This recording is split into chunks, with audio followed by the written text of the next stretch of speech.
Guys, balik lagi dalam channel gue.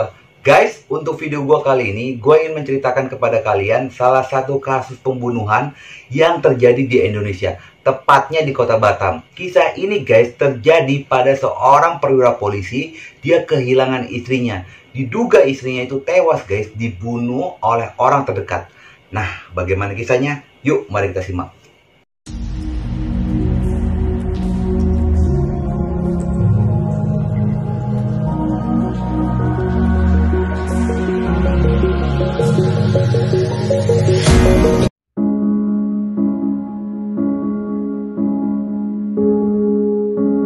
Kisah ini guys berawal pada saat seorang perwira polisi berpangkat AKBP yang bernama Mindo Tampu-Bolon sepulangnya dia bekerja, dan ketika dia tiba di rumah, dia mendapati kondisi rumahnya itu dalam kondisi sunyi, senyap, baik pintu dan jendelanya itu tertutup rapat guys. Ternyata ketika dia sudah cek, anak, istrinya, bahkan pembantunya itu tidak ada di rumah. Dan Mindo pun makin bingung kenapa mereka pergi itu tanpa izin. Lalu Mindo pun berinisiatif untuk menelpon ke sana ke sini mencari keberadaan keluarganya. Dan kejadian itu guys tepat pada tanggal 24 Juni 2011 jam 3 sore. Rumah AKBP Mindo Tampu-Bolon beserta dengan keluarga berada di perumahan Anggrek Mas yang ada di Batam. Dan menurut pengakuannya Mindo pada saat Jumat pagi itu guys, Mindo tidak pernah melihat ada perubahan sikap yang dicerminkan oleh istrinya, anaknya, bahkan pembantunya. Mereka ini melakukan aktivitas pagi seperti biasanya guys. Tidak ada hal-hal aneh atau hal-hal yang mencurigakan. Bahkan guys, istrinya dan anaknya pada saat Jumat pagi itu mengantarkan Mindo ke kantornya menggunakan mobil keluarga, yaitu mobil X-Trail. Jadi guys, kegiatan rutin istrinya yang bernama Putri Mega Umbo ini selalu mengantarkan Mindo ketika Mindo akan berangkat bekerja. Bahkan nih guys, Mindo pun menjadi bingung. Pada Jumat pagi, istrinya itu benar-benar tidak ada perubahan sikap. Tetapi kenapa pada saat Jumat sore, istrinya itu tidak pernah pulang ke rumah? Menurut kesaksiannya Mindo guys, pada saat Mindo ini berada di kantor, istrinya yang bernama Putri sempat menelpon Mindo sebanyak 1 kali. Tetapi pada saat itu Mindo pun sedang sibuk, dan Mindo pun sedang online melalui ponselnya berbicara dengan orang lain. Ketika Mindo sudah selesai berbicara, Mindo pun langsung menelpon balik istrinya. Tetapi ketika ditelepon guys, nomor istrinya itu benar-benar tidak aktif, bahkan tidak bisa dihubungi. Walaupun nomor istrinya ini guys tidak bisa dihubungi oleh Mindo dalam seharian penuh, tetapi Mindo ini tidak merasakan ada hal-hal aneh yang terjadi dalam keluarganya. Dan ketika Mindo pulang itulah dia semakin panik guys, karena dia mendapati rumahnya itu sudah dalam keadaan kosong. Tidak ada anak, tidak ada istrinya, bahkan pembantunya itu udah benar-benar menghilang guys. Lalu Mindo pun menghubungi atasannya dan menceritakan kejadian tersebut. Atasannya pun langsung memerintahkan anak buahnya untuk mencari keberadaan anak dan istrinya Mindo. Karena kan guys, rasa khawatir yang tinggi di dalam hatinya Mindo, akhirnya Mindo ini mencoba untuk mendobrak pintu. Dan telah dicoba guys berkali-kali, tetapi pintu itu belum berhasil dibuka. Pada akhirnya Mindo pun menyerah. Mindo pun menghubungi ahli kunci agar bisa membuka pintu rumahnya tersebut. Dan ketika sudah dibuka guys, ternyata rumahnya itu dalam kondisi yang sangat rapi. Tidak ada hal-hal yang mencurigakan. Disitulah Mindo semakin bertanya-tanya, kenapa anak, istrinya beserta dengan pembantunya itu pergi begitu saja tanpa memberitahu Mindo terlebih dahulu. Pada malam itu guys, petugas kepolisian yang ditugaskan untuk mencari keberadaan keluarganya Mindo ini belum bisa mendapatkan informasi apa-apa guys. Tetapi keesokan harinya pada tanggal 25 Juni 2011, tepatnya hari Sabtu, petugas kepolisian ini berhasil melacak sinyal teleponnya milik Putri dan milik pembantunya dari keluarganya Mindo ini guys. Ternyata setelah dilacak, sinyal terakhir itu berada di sebuah hotel, dan hotel itu bernama Hotel Bali yang berada di Batam guys. Petugas kepolisian pun langsung meluncur ke hotel tersebut, dan ketika sudah berada dalam hotel itu, ternyata di parkiran itu ditemukan motornya milik Ujang. Ujang ini merupakan pacarnya dari Ros, pembantu yang bekerja di rumahnya Mindo. Ketika pihak kepolisian itu datang ke hotel, pihak kepolisian itu guys datang bersama dengan Mindo. Lalu mereka melakukan pengecekan bersama-sama kamar yang disewa oleh Putri. Ketika mereka berhasil masuk ke dalam kamar tersebut, ternyata di dalam kamar itu didapati Ujang, Ros, dan anaknya yang bernama Keisha. Ketika si Mindo ini mencari Putri, ternyata di dalam kamar itu Putri itu nggak ada guys. Tetapi yang anehnya, barang-barang berharga milik Putri seperti perhiasan, uang, dan segala macamnya itu tidak hilang guys. Lalu Mindo ini menanyakan kepada Ujang dan Ros, di mana Putri? Dan Ujang dan Ros ini menyampaikan bahwa pada saat mereka ini pulang sepasca dari mengantarkan Mindo ini dari kantor, ternyata mereka itu dicegat oleh dua orang yang bernama Dani dan Anthony. Dan disitulah Putri diculik oleh Dani dan Anthony.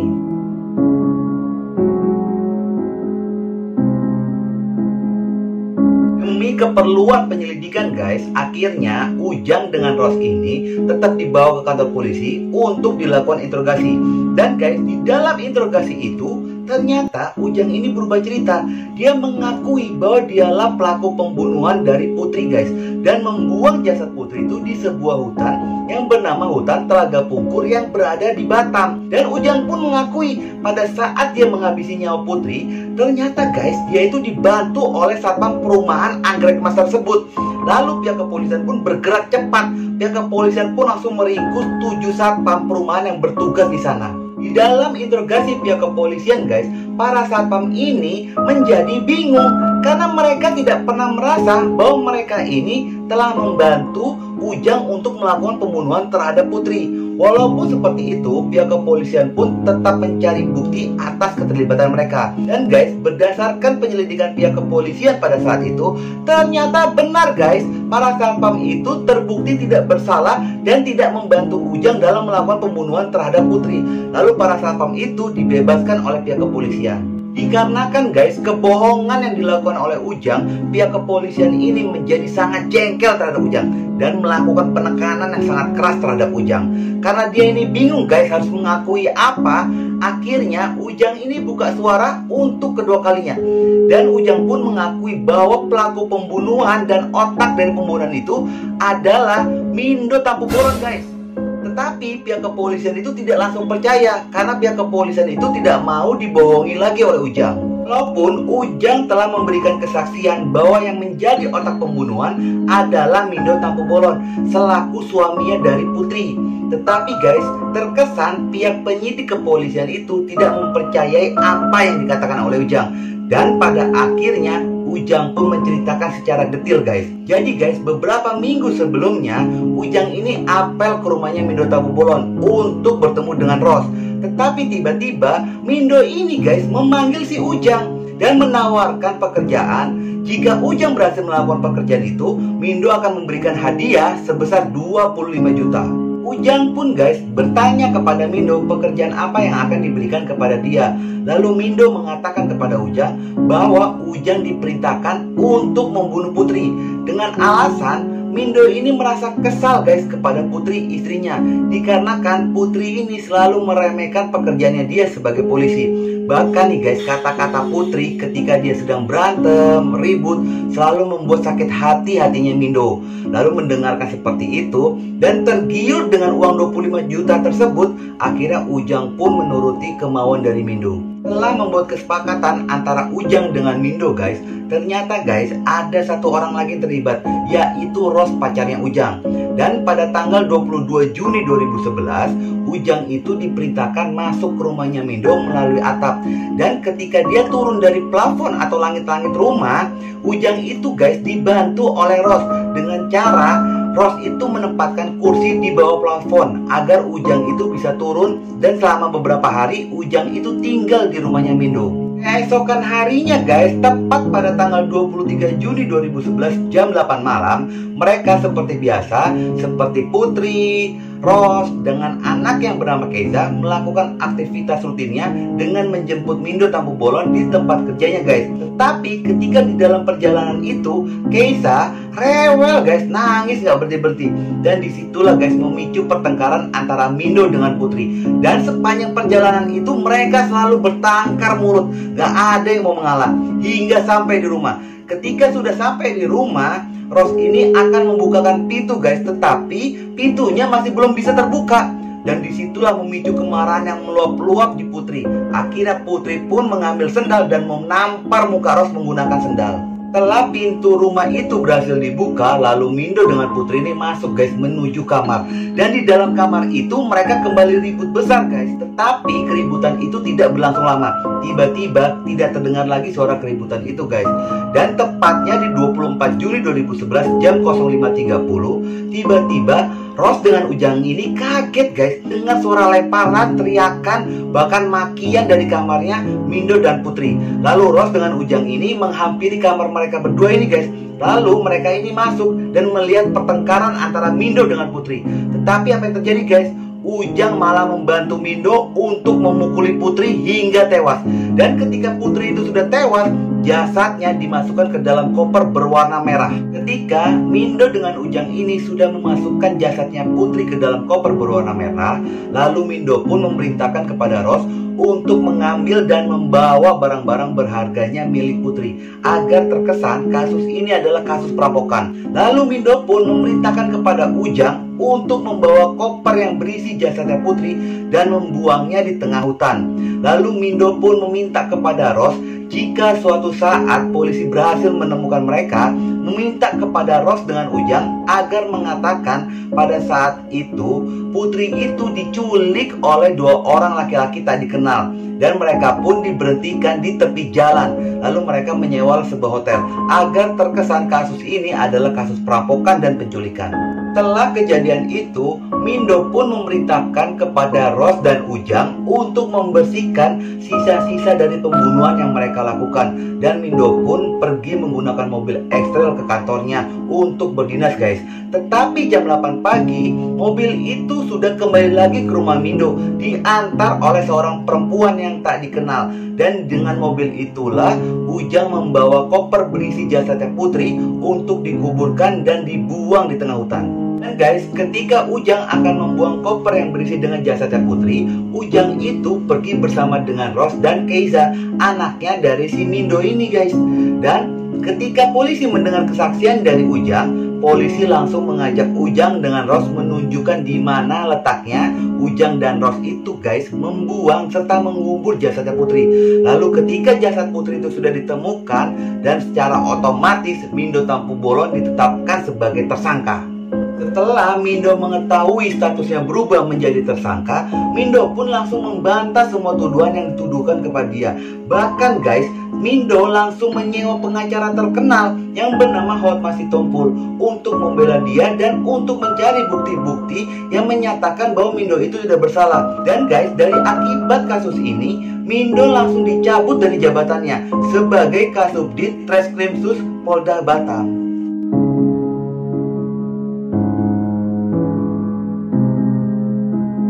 Di dalam persidangan yang dilakukan atau dilaksanakan pada bulan Januari 2012, di dalam persidangan itu Ujang dan Ros ini dinilai sangat berbelit-belit dalam memberikan keterangan kepada majelis hakim. Dan guys, ternyata menurut pengakuan Ujang dan Ros, yang mengantarkan mobil di pagi hari itu adalah seorang perempuan misterius. Tetapi menurut bukti-bukti yang ada di lapangan, perempuan itu tidak pernah ditemukan dan tidak pernah ada. Dan guys, ternyata bukti-bukti keterlibatan Mindo Tampu Bolon atas pembunuhan itu tidak pernah terbukti. Dan pada akhirnya Mindo pun dibebaskan oleh pengadilan. Sebenarnya guys, pada saat pihak kepolisian ini menetapkan Mindo Tampu Bolon sebagai tersangka, itu sangat ditentang oleh keluarga Putri, terlebih orang tuanya Putri yang bernama Gedwin dengan James Umbo.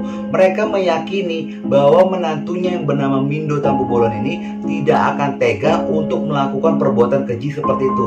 Dan mereka pun meyakini bahwa pelaku pembunuhan dari Putri itu adalah Ros dan Ujang. Dikarenakan guys, Putri ini ketika dia marah atau berkata-kata, dia ini selalu bersikap dengan kasar. Dan disitulah Ujang dan Ros ini merasa sakit hati terhadap Putri. Dan orang tuanya dari Putri ini meyakini kalau Ujang dan Ros ini berusaha untuk menguasai harta berharganya milik Putri. Atas kejadian ini guys, pengadilan menjatuhi hukuman 20 tahun masa penjara terhadap Ujang. Pengadilan atau majelis hakim menilai Ujang dalam memberikan keterangan ini sangat berbelit-belit, dan Ujang pun telah melibatkan orang-orang tidak bersalah. Bahkan Ujang pun tidak mau mengakui kesalahannya bahwa dia telah melakukan pembunuhan.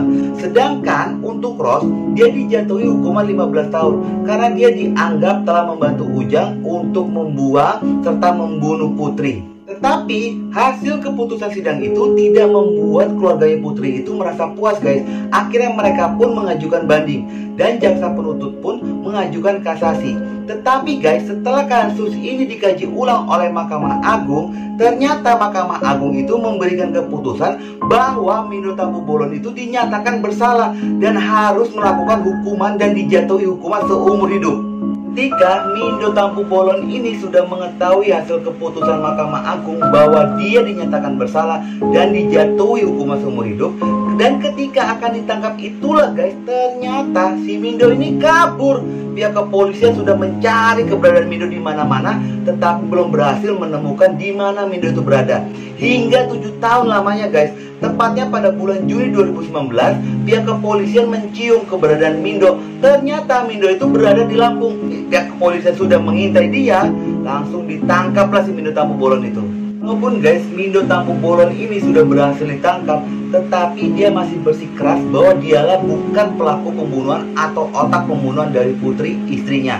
Dan begitu juga untuk keluarga Putri. Keluarga Putri sangat meyakini bahwa menantunya itu tidak pernah atau tidak akan tega melakukan perbuatan keji seperti itu. Walaupun apapun hasilnya, tetapi guys, keputusan MA harus ditetapkan dan harus dijalankan. Maka dari itu Mindo tetap menjalani masa hukuman selama seumur hidup.